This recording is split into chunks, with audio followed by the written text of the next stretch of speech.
ito muna tatanungin ko ang DBP muna, no? Para malinaw lang. Diyan sa Mr. Herbosa. Is President Herbosa in? No, only Naniagas, chairman ng 2002 to 2006. Okay. Kasi Remedios Makalintag, 98 to 2002. Okay. Kasi ang, anyway, anybody from DBP can answer, no? Ang DBP po ay isang pag-aari ng taong bayan. It's a state-owned bank. Tama ho, no? Yes, Attorney Mr. Adjong, Chair. no? Yes, Mr. Chair. It's a state-owned bank. Ang ibig sabihin, ang gobyerno ay pumasok sa banking, sa pagbabangko, at ang kapital nito ay nanggaling sa gobyerno. Tama ho? Yes, Mr. Chair. Ang capitalization po ng DBP ay magkano ho ngayon? Ang authorized capital ng DBP, magkano ho? Under its present charter, the authorized capital stock is 35 billion with paid up of 32 billion. Mr. Chair. 32 billion paid up. Pero ang sabi sa Wikipedia, ang assets more than 669 billion. Tama ho yun?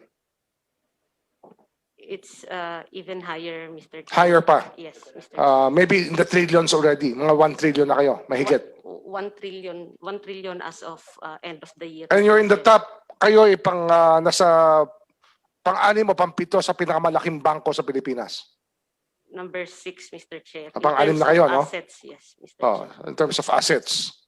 At ito ay dahil maganda ang pagkaka-manage ng bangko ng mga professional na nandito. Ngunit ang lahat po ng empleyado ng DBP ay government employee. Pwede ba ho natin sabihin yun? Yes, Mr. Chair. Aha. At ang hawak pong pera ng DBP ay pera ni Juan de la Cruz. Pera ng bawat Pilipino na nagbabayad ng buwis. Tama ho yun? Yes, Mr. Chair. Oh. Ngayon, ang tanong dito kasi, pagka nagpautang tayo sa iba't ibang mga tao, inyong tinitingnan na kanilang credit, di ba? Kayo ina-evaluate nyo kung kaya magbayad nito mga kliyente na nangungutang sa DBP. Sigurado ho yun. Yes, Mr. Chair. Ah, They are subjected to a stringent credit evaluation. Stringent credit Evaluation. evaluation. No? Ngayon, ang original charter po ng DBP ay pautangin ang agricultural tsaka industrial sectors ng ating lipunan. Tama ho? Original, yes, Mr. Chair. Kasi ang DBP tinatag pagkatapos ng gera ng World War II, 1947, tinatag ang DBP para sa reconstruction ng Pilipinas kasi wasak na wasak tayo ng panahon ng Hapon. Tama ho, no? Yes, Mr. Chair. That's the history of DB. Yun ang history ng DBP. Ngayon, mula doon, nung panahon na yon, ano ho ang mga pagbabago sa mandato o sa mandate ng DBP? Bukod po sa industrial, tsaka sa agricultural,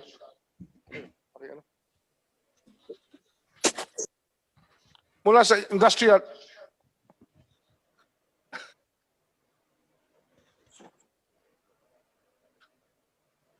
anyway, mula agricultural tsaka industrial, ano po naging mandate pa ng DBP? Paano ho nag-evolve? Ano ho ang evolution niyan?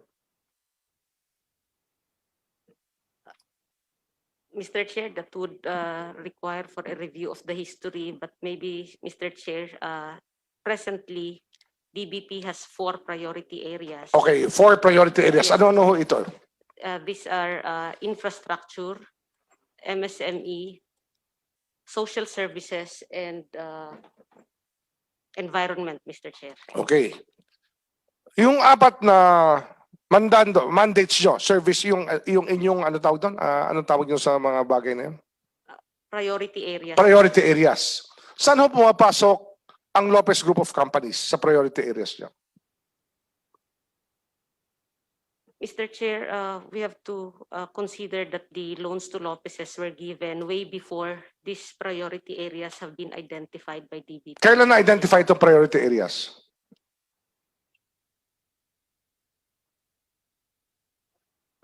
If I can provide one, Mr. Chair, it most likely under this current administration, Mr. Chair. Ngayon lang, binago ang kanyang... With respect to identifying these 4 priorities. Nung araw, kahit sino pa uutangin nyo, ganon. O wala kayong bawal, basta lahat pwede pa utangin nung araw. subject to, again, Halimbawa, Mr. merong Chair. hong OFW, gustong bumili ng bahay. Pwede ba sila mangutang sa DBP?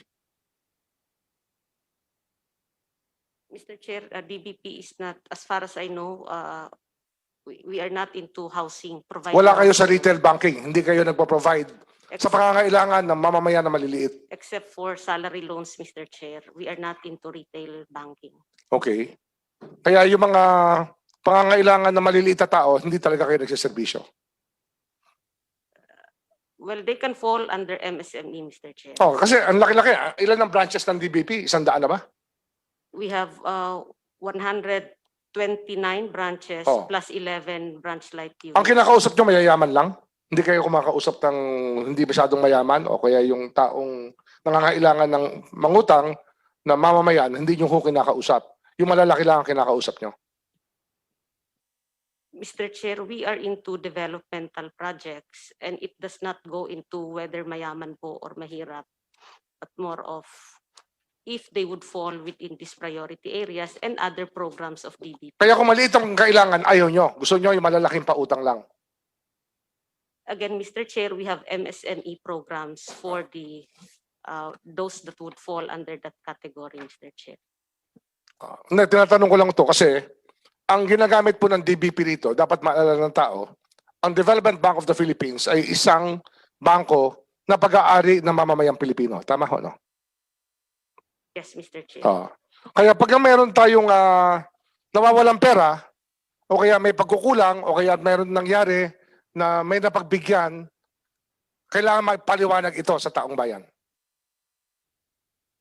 Yes, Mr. Chair. Bale, lahat po ng ginagawa ng DBP, accountable po tayo sa ating mamamayan sa lahat po ng ginagawa. Yes, Mr. Chair.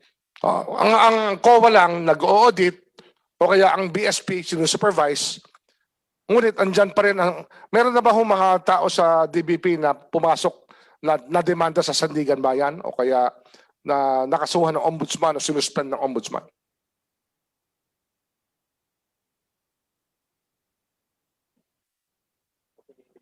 Mr. Chair, I cannot comment on that, Mr. Chair. Hindi mo kaya mag-comment dahil sa legal services may mga bagay na pinoprotektahan nyo yung privacy ng mga inyong mga mamaya, inyong mga empleyado. That's for one, Mr. Chair. And when officers of the bank are charged criminally, the legal services group does not represent them, Mr. Chair. Pero alam nyo kung may nangyayari o wala. Alam nyo. If we are invited or we are asked to participate, Mr. Chair. But as a matter of Minsan nababasa nyo lang sa dyaryo kung may yes, nangyayari. Yes, Mr. Chair. Ngayon I saw Dante Marcoleta on the screen ready. Maybe he can first ask the questions and then I'll just follow up later. Thank you. Prior to the assumption of office of President Cory Aquino, Meralco was acquired by President Marcos' government because Meralco failed to pay its maturing obligations. The reason being that there was a devaluation in the 70s and it is a loan from the World Bank through the DBP granted to Meralco, and that is the reason why the government acquired this company. And upon Mrs. Aquino's assumption to power, Meralco was turned over to the Lopez company on a silver platter. At that time, information points to the fact, Mr. Chair, that the Lopez company has only about 5% equity in that company. Mr. Chair, before the operation of the SPV, I'd like to ask the DBP representative if it is fair enough to assume that these NPAs have been transferred to the Asset Privatization Trust.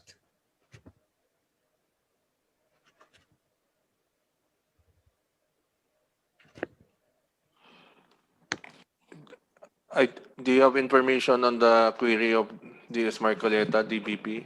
Attorney Adjong. I would have no information of such transaction, Mr. Chair. Can we get any? Mr. Chairman. Yes. Maybe we can ask Attorney Quezon because he was a lawyer already in 1986. He was a lawyer already in 1986 and he already was lawyering for the Lopez's in 1986. Maybe he has a recollection. Sorry, Attorney Quezon. Sorry, Mr. Chairman, I joined the Lopez Group only in 1993. I was 1993. with another law firm in 1986. You were with Sisip Salazar. Yes, Mr. Chairman. Anyway, Maybe Mr. Chairman, I think D.S. Marcoleta is also referring to the reference point of this is the time that Meralco Foundation became a part owner of Meralco. And I think that Meralco Foundation was part owner, no, of Meralco, no? Attorney Quezon, would you know that? I'm not really familiar with the. Anyway, Chairman, I think we should research on this. We can actually ask. I think we should get the information from SEC on the ownership from the 1970s to present. Can you provide that document within 2 weeks, sir? We will do that, sir, based on our available records. Thank you. So, make our report based on. And DBP, may I direct any information on the what was mentioned by DS Marcoleta on the loan from the World Bank course through the DBP, if there is such, for the Meralco purchase? We will check our records. Mr. Yes. Chair. Yes. During the late 70s or early 80s. Mr. Chair, I think I will also request the committee to invite General Francisco Gatmaitan, if he is still alive, because he was the one appointed by President Cory at the time when Meralco was. We will research if he is still alive and we will invite him. Yes, Mr. Chair. General Also- who? General. So I would like, if he is available, the committee should invite the former DBP chairman and former finance secretary Jesus P. Stanislao, because I think he would know May all we the. invite the former Secretary of Finance, Jesus Stanislao? He's also former DBP chairman, Mr. Chair. Okay, we will invite him. Thank you, Mr. Chair.